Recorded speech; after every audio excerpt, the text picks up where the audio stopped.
느헤미야 2장 우리 벌써 이제 세 번째네요. 느헤미야라는 사람이 이제 좀 알겠죠, 여러분? 잘 놀고 잘 먹고 재밌는 얘기 잘 하고, 그래서 지금의 미국에 그 비교할 수 없을 정도의 거대한 제국 페르시아라는 나라의 황제죠. 그러니까 지금이야 뭐 민주주의다 뭐다 해서 왕권이라는 게 대통령권이라고 해도 그렇게 예전의 왕권하고는 비교할 수 없죠. 그런데 그 거대한 페르시아 제국의 황제, 그 황제의 가장 가까운 사람, 그 사람이 느헤미야였어요. 가장 가까운 사람. 그러니까 거대한 제국의 황제에서 가장 가까운 사람, 정치적으로도 가장 높은 사람이라고 말할 수 있는 그런 사람이 느헤미야였습니다. 자신의 인생에 대한 걱정은 당연히 없을 뿐더러 그의 인생에서 누릴 수 있는 것들이 훨씬 더 많은 그런 사람이었습니다. 그렇게 누리고 즐겁게 지내던 중에 고향 소식을 들었습니다. 고향의 친구들이 와서 이야기하는 바, 우리가 고향 사람들과 고향의 모든 내용들이 다 이렇게 불타고 도적질 당하고 강도 당하고 다 죽고 무너졌다라는 얘기를 듣고 마음이 너무 아팠습니다. 그 마음이 너무 아파가지고 뭐 이렇게 아무것도 일상을 진행할 수가 없었어요. 더 이상 먹을 수도 없고, 더 이상 뭐 그 전에 하던 일들을 계속 할 수도 없고요. 또 더 이상 어떤 일들을 할 수가 없는 거예요. 그러니까 그 하나님의 아픈 마음이 그 느헤미야에게 부어진 거죠. 그래서 그 아픈 마음 때문에 더 이상 어떤 것을 할 수가 없는 그런 상태가 됐어요. 하나님께서 느헤미야를 방문하신 것이에요. 그때 이제 아픈 마음도 있는데 또 이런 마음도 들어요. 하나님 나라가 저기 있는데 내가 하고 있는 일이 이것보다 더 중요한가? 하나님의 나라가 저기 있는데, 어떤 이렇게 구멍이 하나 있는데 그 구멍을 보고 여기 하나님 나라를 봤단 말이에요. 그리고 그 하나님 나라가 진짜고 거대하고 완전하단 말이야. 그러니까 하나님 나라에 내가 해야 되는 일들이 있는데 다시 일상에 돌아가서 뭔가 좀 하기가 어려운 거죠. 그러니까 일상을 벗어나서 산에 들어가서 살라는 말씀이 아니라 우리가 사는 일상이 하나님 나라가 되어야 됩니다. 우리가 사는 일상에서 하나님의 영광이 있어야 돼. 내가 다니는 직장이 내가 돈을 벌기 위해서 다니는 게 아니라 하나님 나라를 위해서 다니는, 하나님 나라와 의를 위해서 다니는, 내가 다니는 학교가, 내가 하는 공부가 하나님 나라와 의를 위해서 하는 것이 되어야 되는데, 느헤미야는 그렇게 된 거예요 이제.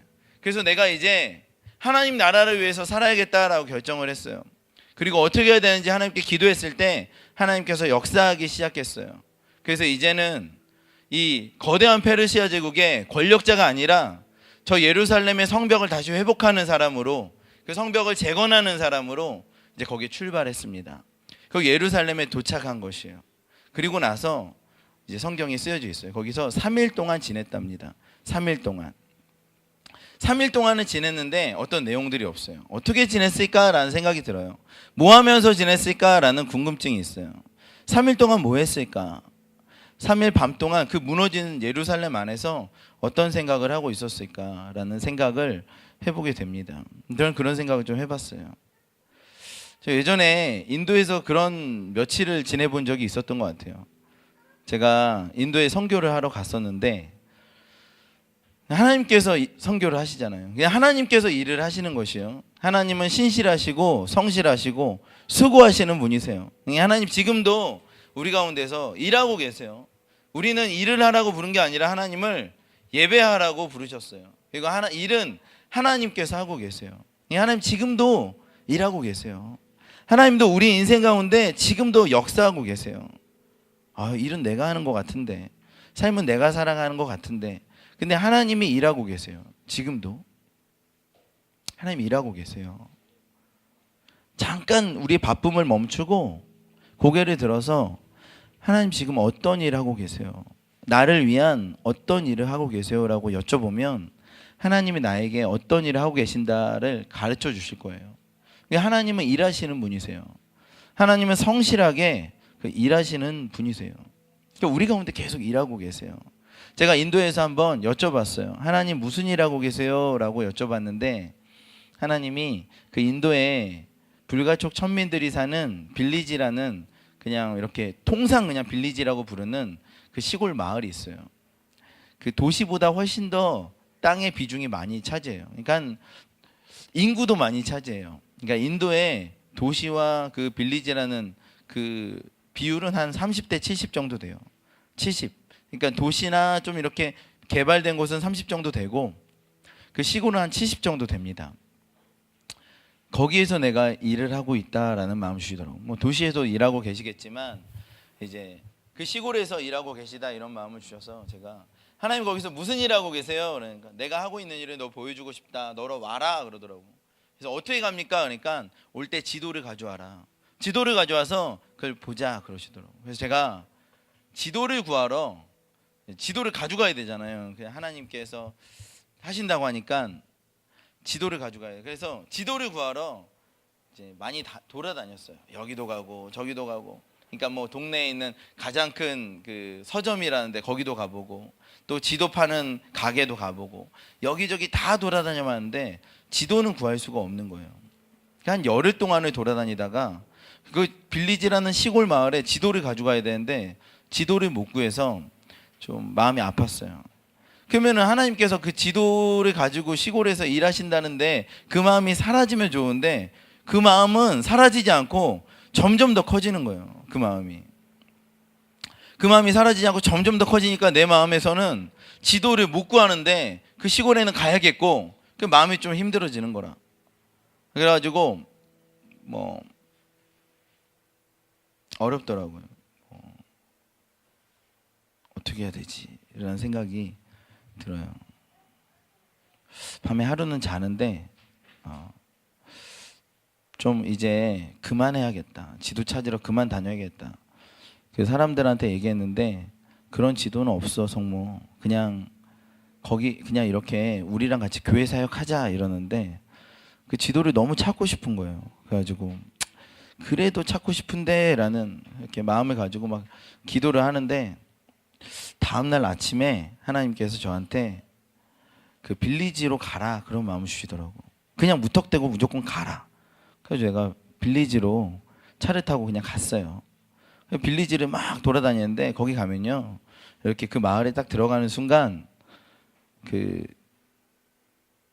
옷도 제대로 입지 않은 그 남자애들이 막 뛰어다니고 또 움막 같은 데 살아요. 움막에서 뭐 소똥 같은 거 탁탁 쳐가지고 그걸 연료 삼아서 거기다 화덕에다가 빵 구워가지고 먹고 뭐 이런 사람들이 사는 곳이에요. 그리고 움막 안에 쑥 들어가 보면 웬 삐쩍 마른 흑인 할아버지 계신데 만져보면 열이 펄펄 끓어요.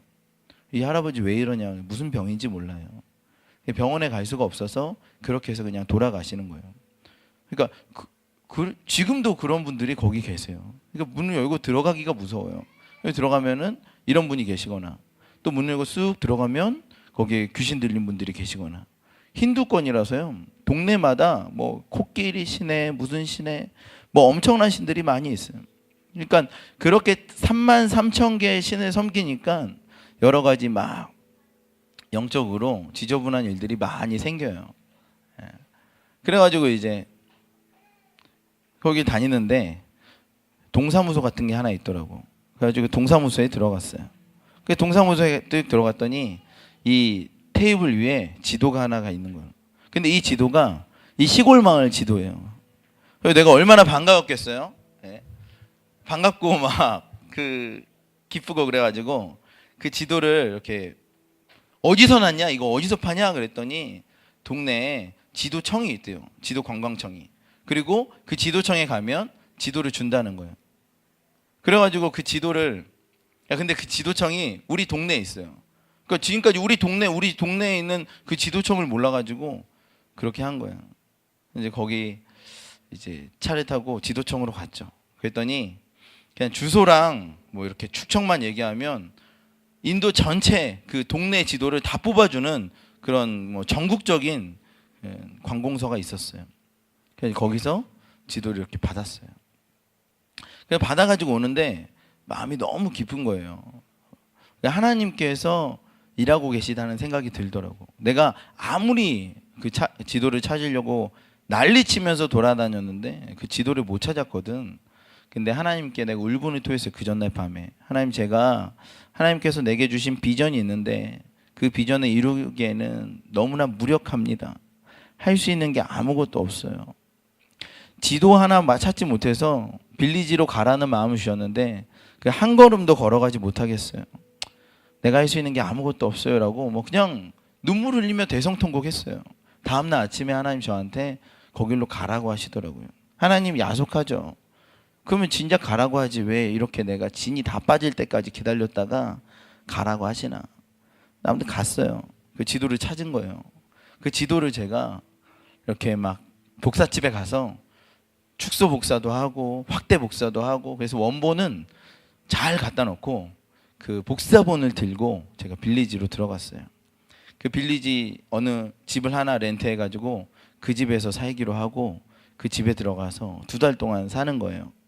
그때 나이가 28살이고 또 뭐 도시 생활에만 해가지고 시골에서 살기가 쉽지가 않았고, 또 인도 시골은 쉽지 않잖아요. 동네 자체가 막 뭐 어떤 영적 전쟁도 치열하고 막 이런 동네에서 살려고 들어갔어요. 휴지 안 쓰니까, 휴지는 전 써야 되니까 휴지를 이렇게 한 보루라 그러나 그 한 타스를 한 10개짜리를 이렇게 들고, 그러니까 뭐 휴지가 제일 중요해. 아무튼 휴지가 없으면 큰일 나. 어디 가나 휴지 없으면은 난리 납니다. 휴지는 꼭 있어야 돼. 그러니까 휴지랑 라면 5개, 피 같은 라면 5개랑 또 뭐 참치 이래가지고 들고 들어갔어요. 그 집에 우리 앤트가 있었는데 그 아주머니가 이렇게 밥은 해줘요. 그런데 제가 그 밥을 다 먹기는 좀 어려우니까 이제 라면을 가끔 한 번씩 끓여 먹으려고, 그러니까 정말 배고프고 정말 좀 지칠 때 한번 끓여 먹으려고 라면 5개를 딱 들고 들어갔어요. 완전 시골에 그냥 오지. 같이 도와주는 형제가 있는데 내가 라면을 진짜 참다가 한번 딱 꺼내서 라면을 끓여가지고 먹는데 형제가, 그 인도 사람이 옆에서 물끄러미 보고 있더라고.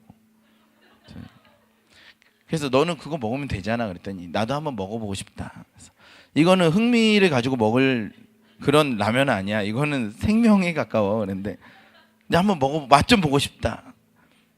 그래, 뭐 내가 인도 사람 섬기러 왔으니까 섬겨야지. 그래서 2개 끓여가지고, 또 계란은 많아요. 오지 같은 데 가면은 뭐 거기는 오지라고 말할 수도 없지만 그런 데 가면 우리에게 가장 힘이 되는 음식은 감자와 계란이에요. 언제든지 감자와 계란 어디나 있으니까 감자 볶아가지고 먹고 계란 먹고, 그렇게 연명히 2달 동안 살았어요.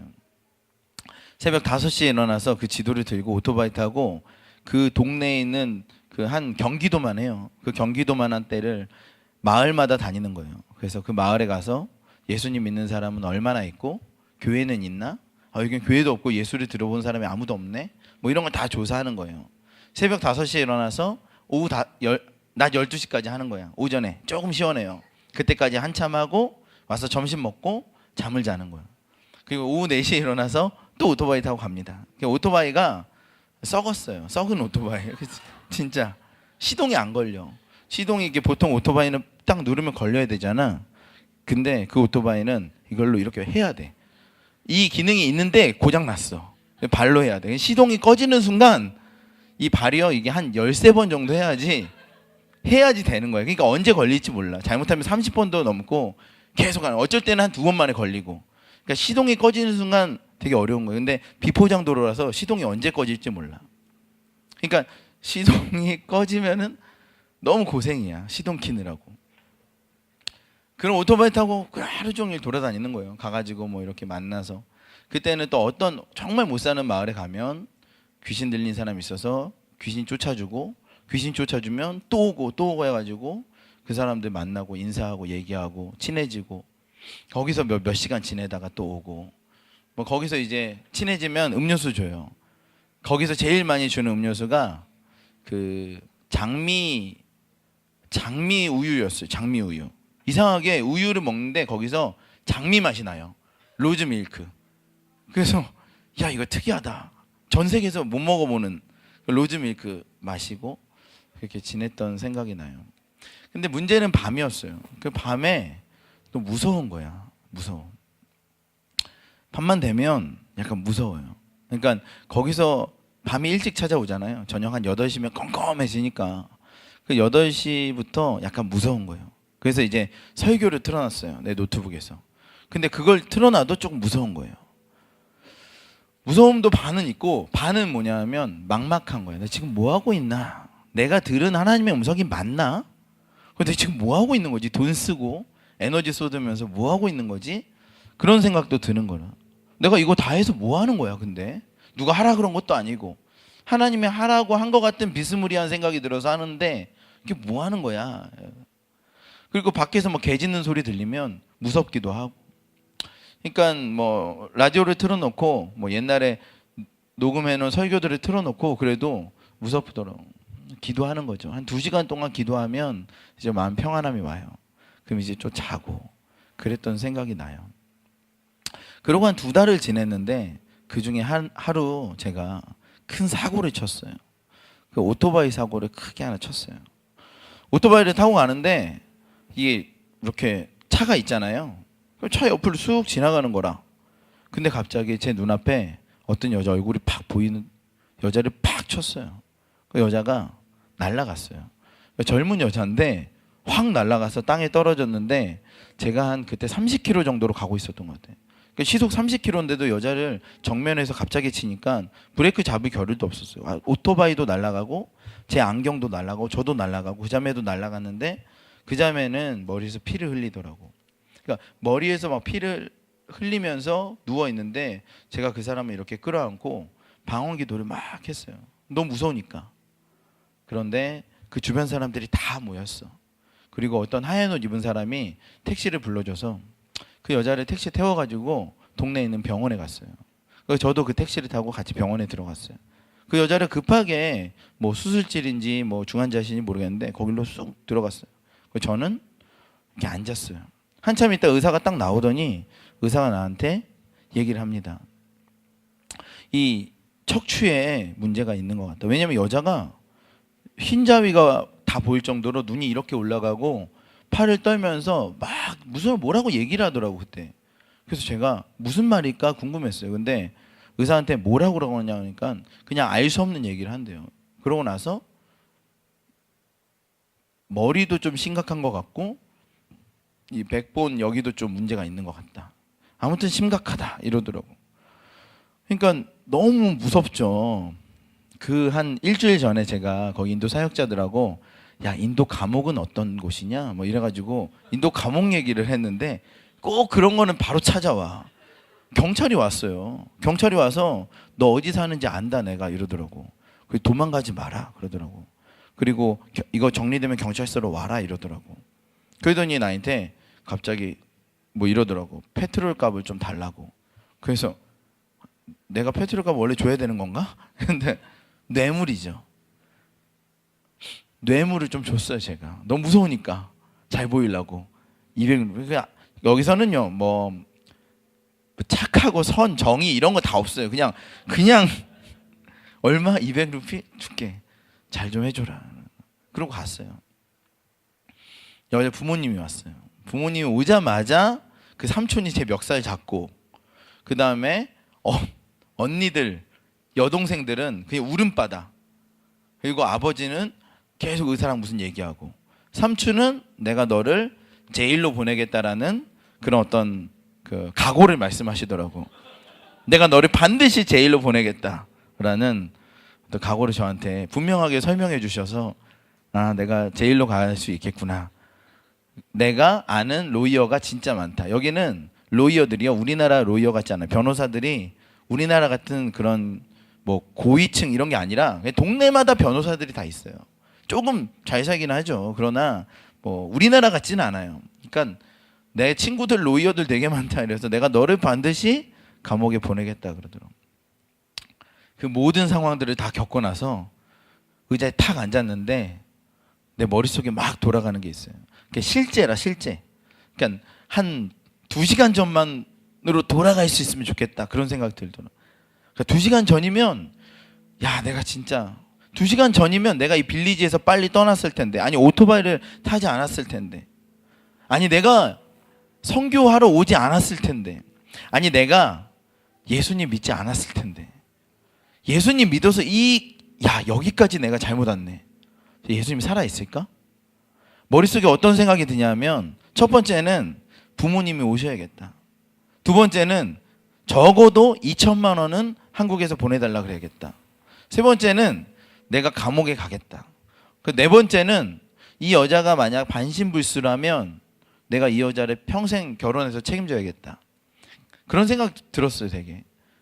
내가 책임져야지. 그 다음 다섯 번째는 이 여자가 천국 가면, 목숨을 잃으면 그 짐은 내 평생에 내가 오롯이 끌어안고 살아야 되는구나 라는 여러 가지 생각이 많이 드는데, 확실한 건 뭐냐면, 이 1시간 전으로 돌아갈 수는 없는 거예요. 1시간 전으로. 1시간 전으로는 돌아갈 수가 없어요. 이 얘기에도 좋을 수 있는 어떤 이 정도 강도의 어떤 간증에, 아무튼 그때 나는 심각했어. 지금 생각해봐. 얼마나 충격적이지. 그냥 하나님께 쓰임 받으려고 기도하고 거기 선교 갔는데 교통사고 내가지고 지금 집안이 거덜나게 생겼고 내 인생 자체가 지금 완전히 이해해줘. 그런 상황이었어. 얼마나 힘들었겠냐. 그런데 확실한 건 뭐냐면, 우리 지금 편안하죠, 여러분? 평안하니까 졸기도 하고 그러는 거지. 우리 인생에 지금 평안한 이 순간이 얼마나 감사한지 몰라요, 여러분. 사건이라도 하나 생겨보세요. 얼마나 여러분, 지금이 우리가 불평과 원망과 부족과 결핍이 있지만 지금이 얼마나 감사한 순간인지 몰라요. 여러분, 막 무슨 우환이 있습니까? 어디 큰 질병에 걸렸습니까? 아니면 해결해야 되는 막대한 빚이 있습니까? 아무것도 없어요. 그냥 지금은 편안한 상태예요. 그러니까 그 시간이 얼마나 소중한데 이때로 돌아가고 싶은 거예요. 그렇게 경험을 하니까 10분 후, 20분 후, 30분 후 전으로 돌아가고 싶은데 그건 불가능해. 내 인생에 심각한 상황이 생겼다. 그게 확실하다라는. 그날 밤에 아무것도 할 수가 없는, 너무나 외로운 거죠. 외롭고 고통스럽고 괴롭고 앞으로 어떤 일이 일어날까 예측할 수 없는 그런 두려움. 이렇게 털썩 앉아가지고 머릿속에 막 그런 생각이 돌아가는데 하늘을 보니까 하나님이 계신 거예요. 하나님이 계시고 수많은 하나님의 천군 천사들이 나와 함께 있다는 느낌이 분명히 들었어요. 하나님 나를 보고 계시고 나를 알고 계시고 나와 함께 하신다. 하나님을 제가 원망했어요. 하나님을 싫어했어요. 하나님 때문에 이렇게 지금 제 인생이 지금 심각해졌습니다. 살아 계십니까? 라는 원망을 막 했어요, 하나님한테. 근데 하나님이 아무 말씀 안 하시고 보고 계세요. 내가 너와 함께 한다 라고 하시는 것 같아요. 그날 밤에 참 긴 밤이었어요. 하나님을 예배하고 또 하나님을 순종하고 하나님께 의지하는 그런 밤이었어요. 우리 교회에 패스터들이 막 왔어요. 인도 사람들이 와가지고, 이 사람들도 캐스트가 좀 낮아요. 그래가지고 그쪽 집안하고 합의를 보려고 하는데 쉽지가 않아요. 이 사람들이 주춤하는 모습이 제가 보니까. 이분들이 어떻게든지 아는 인맥들 다 끌어모아다가 겨우겨우 했는데, 그 중에 한 패스터가 그래도 우리 교회에서 제일 많이 배운, 영어도 제일 잘하는 그런 패스터였어요. 저랑은 사이가 되게 안 좋은 패스터였어요. 그러니까 제가 거기 가서 이렇게 패스터처럼 하고 그러니까 선교사님 백으로 제가 거기 들어갔는데, 이제 이쪽에서는 너는 뭔데 그러냐 이런 느낌이었어요. 그래서 좀 사이가 안 좋았어요. 근데 제가 거기 교회 재정 관리를 하니까 이제 약간 좀 불편했죠. 한국 사람이 와서 막 이러니까. 근데 그 형제가, 그 선교 전도사님이 다 도와주는 거예요. 다 도와줘서 문제들이 다 해결되기 시작하는 거예요, 점점. 그러니까 그 전도사님도 얼마나 고마운지 몰라요. 제가 그날 밤에 너무나 외롭고 힘들고 아무도 나를 도와줄 수 없을 것 같았는데, 거기 있는 몇몇 한국 사람들이 나를 도와줄까? 거기 있는 한인교회 사람들이 나를 도와줄까? 그런 게 아니었는데, 그분이 오셔가지고 일을 막 이렇게 하시는데 그분 통해서 막 일들이 일어나고 회복이 되는 거예요. 그리고 결정적으로 하나님께서 그 자매를 치유해 주셨어요.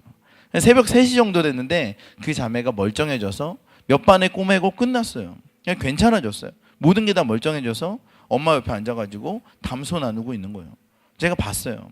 그러니까 야, 어떻게 이럴 수가 있는가라는 생각이 들 정도로 회복이 됐어요. 그리고 제가 한 20만 원 정도 병원비랑 합의금으로 주고 오토바이도 찾아가지고 나왔어요.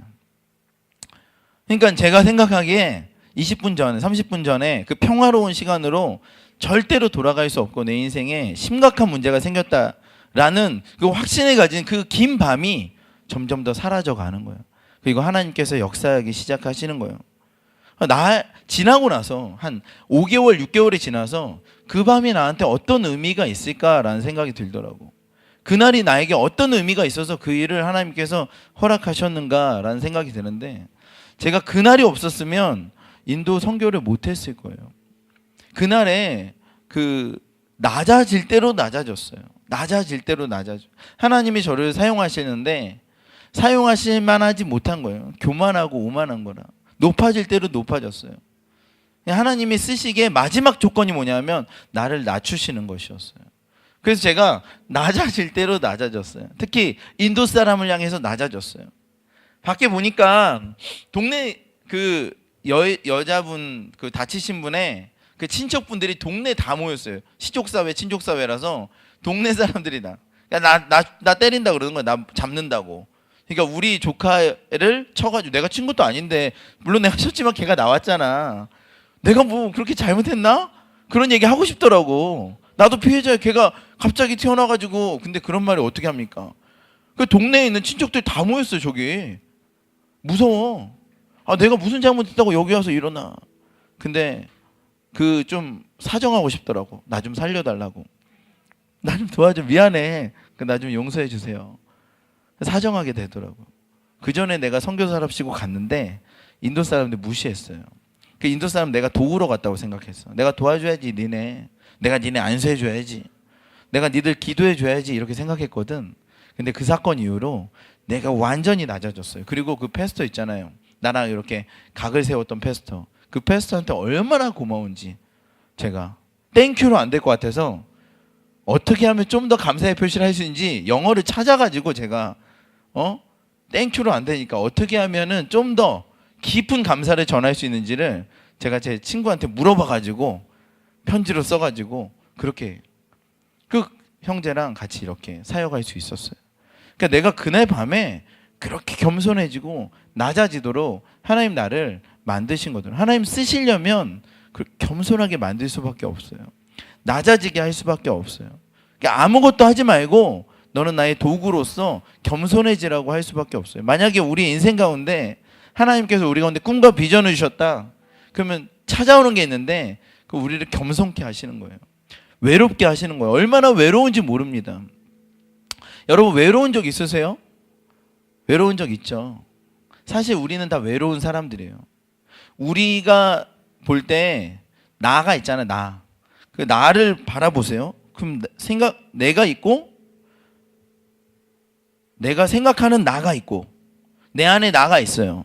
황미애가 황미애는 왜 이렇게 예쁘게 생겼지? 이러면은 그 황미애라는 그 내가 있잖아. 그러니까 나 얼마나 친밀합니까? 내 안에 있는 나와 내가 얼마나 친밀해요. 나 조선이 나 김희수 얼마나 친밀해. 내 안에 나와. 그리고 내 안에 나와 언제까지 가요? 10년 갑니까? 100년 가는 친구예요? 아니 그 영원히 가는 거죠. 내 안에 나와. 내 안에 나는요 영원히 가는 존재예요. 그런 깊이와 친밀함에 비하면 여러분 친구는요 정말 멀리 있는 존재라.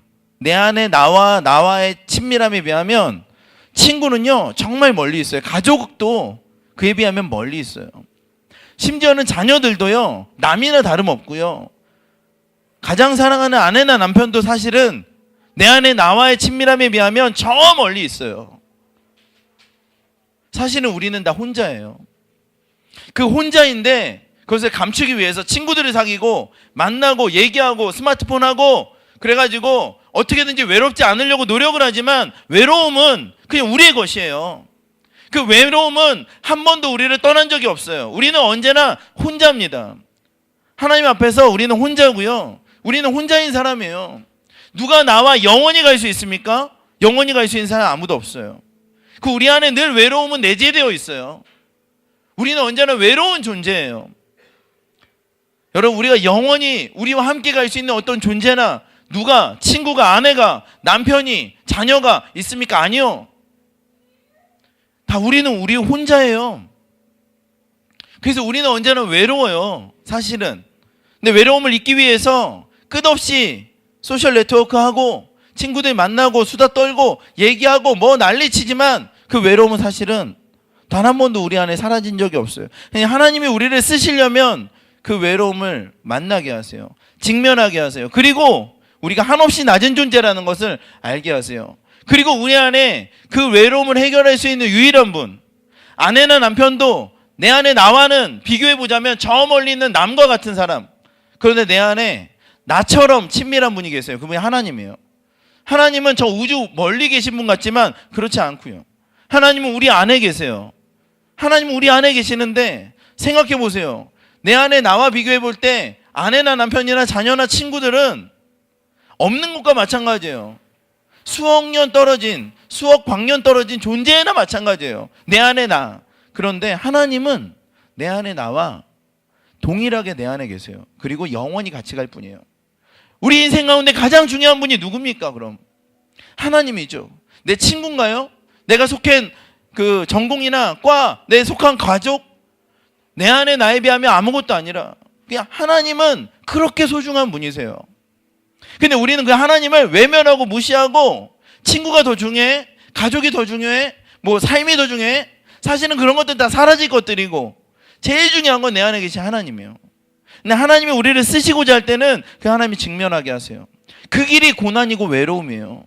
외로움을 겪어야 하나님 만날 수 있어요. 내 주변에 있는 내가 의지하고 믿던 모든 것들이 다 무너졌을 때 드디어 이제 하나님께 의존하기 시작해요. 그래서 하나님이 쓰시고자 하는 자는 어쩌면 반드시 외로움이라는 것을 겪을 수밖에 없어요. 아무도 나를 의지할 곳이 없구나, 아무도 나를 도와줄 곳이 없구나 라는 것을 경험하는 그 순간에서야 하나님을 의지하기 시작해요. 이 느헤미야가 잘 나가던 사람이었고 그런데 그날 밤에 왔어요. 3일 동안 뭐 했을까? 그가 가진 모든 것들이 사라졌어요, 이제는. 그리고 그 앞에 이 일을 이룰 수 있는 분이 하나님밖에 없어요. 외로움의 반대는 하나님과의 친밀함이에요. 그러니까 외로움이 있다면 하나님과 친밀함을 가질 수 있어요. 그 외로움은 그런 유익이 있어요. 이득이 있다고요. 하나님과의 친밀함이 있어요. 우리 아이들 키울 때 조금도 외롭지 않게 하려고 난리를 치죠. 막 조금도 심심하지 않으려고. 그런데 아이들이 정말 잘 크는 방법 중에 하나는요, 아이들이 심심해야 돼요. 아이들이 외로워야 돼요. 그럼 외롭잖아요. 그럼 혼자 뒹굴뒹굴하고 또 혼자 걷고 혼자 산책하고 혼자 멍 때리면서 생각을 하기 시작해요. 사색하기 시작하고요. 그러면서 하나님을 만나요. 그런 시간을 주고 싶지 않아서 오늘도 텔레비전 보여주고 책 보여주고 만화 보여주고 같이 놀아주고 정신없이 그 아이들이 정말 잘 크는 걸까? 그렇지 않아요. 우리 인생도 마찬가지예요. 우리가 멍하니 있고 외롭게 있고 혼자 있고 산책하고 사색하고 이런 시간들이 우리를 위험하게, 우리를 좋지 않게 하는 건 그게 아니에요. 그러니까 우리가 외로울 필요가 있어요. 우린 자주 외로움에 빠져요. 그리고 의지할 곳이 아무것도 없는 데까지 가요. 그때 근데 하나님을 만날 수 있는 거예요. 여러분 믿으십니까? 그 외로울 때 마음이 낮아져요. 마음이 낮아진다고. 자주 마음이 낮아져요. 특히 우리는 그 의존하는 것들이 사라지면 외로워지잖아요. 나의 외로움을 제거하는 것이 뭔지 알아요? 그 돈이에요, 돈.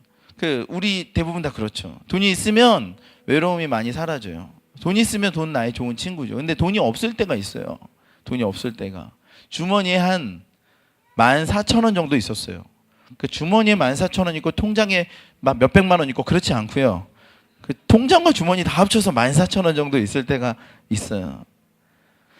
친구 목사님 만나기로 했어요. 친구 목사님도 개척교회 목사님이에요. 그래가지고 오기로 했는데 그분이 오시면은 그분한테 좀 커피를 사라 그래야겠다. 여러분 돈이 충분히 있을 때는요, 스타벅스 커피 딱 마시면서도 막 절절한 감사가 흐르진 않죠. 내가 스타벅스 커피를 마실 수 있다니. 한 잔 마시고 그 아주 씁쓸하고 탄 맛에 막 감동을 느끼고 그러진 않잖아요. 역시 커피는 스타벅스인데 4,100원이나 해. 막 이러면서 마시지 못하잖아요.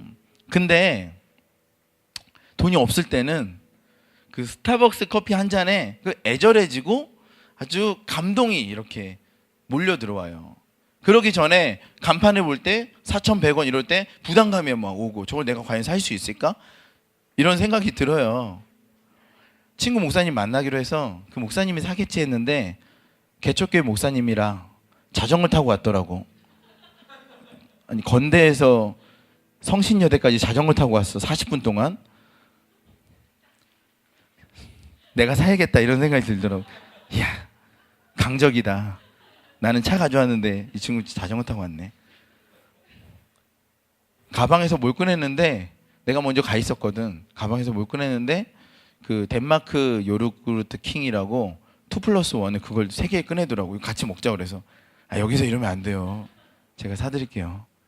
그래서 14,000원 중에 이제 거의 8,000원을 그분과 소비를 하고. 근데 그럴 때 이제 감사하죠. 감사해.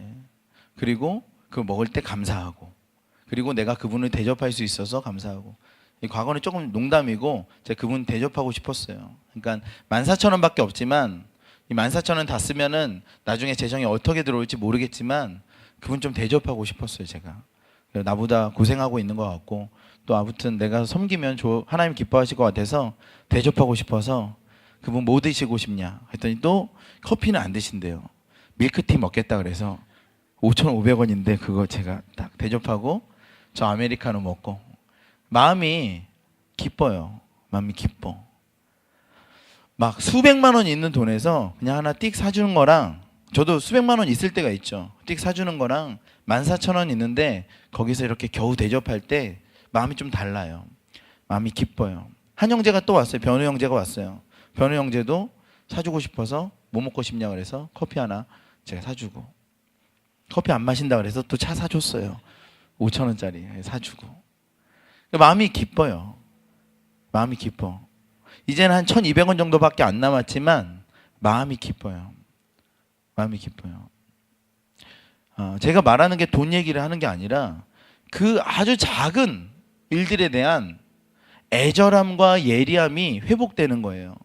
제가 이 형제를 사주고 이 목사님을 대접하고 가진 재정을 이렇게 고민해서 주님께 의뢰하면서 쓰고 이러는 모든 것들에서 놀라운 게 뭐냐면 감사와 기쁨과 예배와 하나님의 임재와 이런 것들이 막 아주 활기차게 살아나요. 제 안에 감각들이. 그러니까 만약에 우리가 뭐 돈이 막 너무 풍성하고 모든 게 다 있을 때 물론 감사할 수 있죠. 그리고 사주니까 대접하는 기쁨이 있죠. 근데 그 기쁨이 한 10 정도 된다면 제가 거의 없을 때 섬기는 기쁨은요. 그때 느끼는 하나님의 마음과 그 애절함과 그 기쁨과 그 어떤 풍성함은요. 한 100 이상인 거예요. 그러니까 제 안에 제가 그럴 때가 좋은 게 마음이 가난해지고 제가 외롭고 낮아졌을 때 좋은 점이 있는데 풍성함 어떤 재정은 없고 환경은 없지만 제 마음 안에 모든 사물을 바라볼 때에 대한 간절함과 애절함과 애틋함과 하나님을 향한 마음들은요 훨씬 더 예민해지고 풍성해지는 걸 느껴요. 제가 어느 하나도 허투루 할 수 없고요. 하나님을 의뢰하고 이 일을 통해서 하나님께서 어떻게 생각하실까 그리고 하나님께서 기뻐하시는 마음들이 제게 부어져요. 그러니까 매일같이 그렇게 외롭게만 살 수 없지만 여러분 외로움과 그 고난과 그런 낮아짐은요 우리에게 굉장한 영적인 유익이 있어요. 여러분 믿으십니까? 그 영적인 유익이 우리를 하나님을 향한 예민한 마음들을 아주 꽃이 피는 것처럼 회복시켜줘요. 그래서 아무것도 가진 것은 없지만 하나님 때문에 기쁘고 평안하고 하나님이 예비하신 것이 무엇일까? 그리고 하나님에 대한 찬양이 나오고 아주 사소한 일에도 하나님을 느낄 수 있는 감각들이 막 풍성하게 회복되는 거예요. 그러니까 하나님의 일을 하려면 반드시 그 과정을 겪어야 돼요. 그 외로움과 그 낮아짐과 그 고난의 밤을 겪어야 이제 드디어 하나님의 일들이 보이기 시작하고 하나님의 일들이 평소에 그냥 뭉뚱그려서 보이던 것들이요. 그 외로움과 낮아짐의 시간들을 보내면요. 아주 예리하게 보일 수 있는 그 예민함이 회복되는 거죠. 그러니까 하나님의 일을 할 때 리더에게 반드시 그 과정이 있어요. 그 과정을 벗어나고 싶어서 우리는요. 그런 하나님의 과정들을 벗어나고 싶어서 우리는 어쩌면 열심히 일하는 걸지도 몰라요. 내가 더 이상 재정에 부족함이 없도록 재정을 쌓고 하나님이 나를 어떻게 하실 수 없도록 나의 안전망을 만들고 방패를 만들고 그물을 만들고 성벽을 만들어서 내가 안전하리라. 네, 하나님이 우리 안전이 되세요. 여러분, 우리가 아무리 안전망을 만들어도 하나님이 우리를 쓰고자 하면요, 우리가 만들어 놓은 모든 안전망이 그 위에 올라타서 나는 최고야 라고 가난한 마음 하나도 없이 마음이 높아져서 사람들 무시하고 사람들 판단하고 내가 가장 높은 곳에 있다. 그때 하나님 쓸 수가 없어요. 하나님이 오셔서 그거 다 부셔버리고 하나님이 방패가 되시는데 우리 마음은 낮아질 대로 나가지. 더 이상 자랑할 게 하나님밖에 없는 그때가 돼야 드디어 하나님이 쓰시는 거예요. 우리 인생 가운데 그런 일이요, 내가 선택한다고 일어나는 게 아니라 있어요. 하나님 찾아오세요. 그런데 우리가 쌓아놓은 것들이 많고 우리를 보호하고 우리를 방어하려고 만들어 놓은 것들이 많으면 많을수록 그 부수는데 괴로워요. 여러분, 괴로워요. 하나님께서 반드시 부수시고 내가 너의 방패가 되겠다고 하세요. 내가 너의 보호막이 되겠다고 하세요. 그날이 온다니까. 그러니까 그날이 반드시 와요. 오늘 이 느헤미야는요, 물론 하나님 뜻대로 걸어가기로 했지만 그 마음 안에 아직 남아있는 그의 능력이나 그의 자랑이나 그의 힘이나 그가 얼마나 대단하겠어요. 거대 제국의 황제의 복심이고 가장 가까운 사람이었는데 자신의 능력으로 할 수 있는 것들이 많이 있다고 생각했겠죠. 근데 3일 밤낮 동안 하나님 외롭게 하시면서 그는 아무것도 할 수 없다는, 예루살렘의 그 형편을 보면서 내가 할 수 있는 게 아무것도 없겠다는 낙심과 좌절 속에서 하나님이 소망이 되어주시는 그 과정을 겪지 않았을까라는 생각이 들어요. 반드시 그 과정을 겪어야 돼요. 하나님은 그 과정을 우리 가운데 겪게 하세요. 여러분, 만약에 여러분이 그 가난한 마음, 외로운 마음, 낮아지는 하나님 과정 안에 있다면요, 저는 요즘에 그런 것 같아요. 지난주, 지지난주 하나님 저를 많이 낮추시고 깎으시고 옴짝달싹 못하게 하시고 아무것도 할 수 없게 하셔서 하나님밖에 답이 없어요. 하나님밖에 소망이 없어요. 제가 잡을 수 있는 게 하나님밖에 없어요. 제가 이 가운데 있는 문제, 제가 마주하고 있는 이 문제들을 아무리 머리를 돌려도 답이 안 나오는데 하나님만이 답이세요라는 그 고백이 나와서 하나님 앞에 엎드려지는 거예요. 하나님 앞에 엎드려질 때 내가 그동안 교만했던 일들을 깨닫게 하시고 그 앞에 다 엎드려지게 하시고, 내가 교만했던 사람들, 내가 교만하게 굴었던 모든 일들에 대해서 엎드려지게 하시고, 그런데 그때 한편으론 괴로운데 한편으론요, 너무 은혜로워요. 이제 하나님을 만나고 있다는 생각이 드는 거죠. 하나님께서 찾아오시는 거죠. 그래서 우리를 그렇게 낮추시고 겸손케 하세요. 믿음이 좋고 신앙의 연도가 높은 사람만 이런 경험하는 게 아니라 우리 삶의 작은 부분에서 늘 경험하는 거예요. 하나님 우리를 낮추시고 우리를 만지시고 내가 너의 방패가 되고 내가 너의 왕이 되겠다 이제부터 라고 하시면서, 그럼 우리가 하나님에 대한 예민함이 커진다는 게 무슨 의미인지 알아요? 그래서 이렇게 예배 드리면 예배가 너무 좋은 거예요. 말씀을 들으면 다 내 얘기 같은 거예요. 찬양을 부르면 내 마음속에 나타나는 고백인 거예요. 말씀을 보면은 이 말씀이 꿀처럼 단 거예요. 무슨 내용인지 이해가 안 가도 이상하게 이 말씀이 내 안에 팍팍팍 들어오는 느낌이 드는 거예요. 하나님에 대한 예매에 극대화된 거라. 그러지 않고 내가 높아져서 내 성으로 사는 사람들은요, 예배가 언제 끝날까? 찬양은 무슨 의미일까? 목사님 말하는 게 무슨 의미일까? 오늘 예배 왔는데도 평안함을 못 누리고 이럴 수 있어요. 여러분, 오늘 만약 그렇다면 하나님 앞에 엎드려 보십시다. 하나님, 내 마음을 녹여주십시오. 또 우리 가운데 만약에 어떤 분이요, 마음이 많이 녹아져 있는 분이 계시다면 기뻐하세요. 이제 하나님께서 새로운 일을 행하실 줄 믿습니다. 하나님께서 우리 가운데 새 일을 행하시려면 반드시 그렇게 역사하셔야 돼요. 할렐루야, 믿으십니까? 같이 찬양 한 곡 했으면 좋겠어요. 하나님 앞에 매이십시다. 하나님이 우리를 낮추시고 우리를 만지시고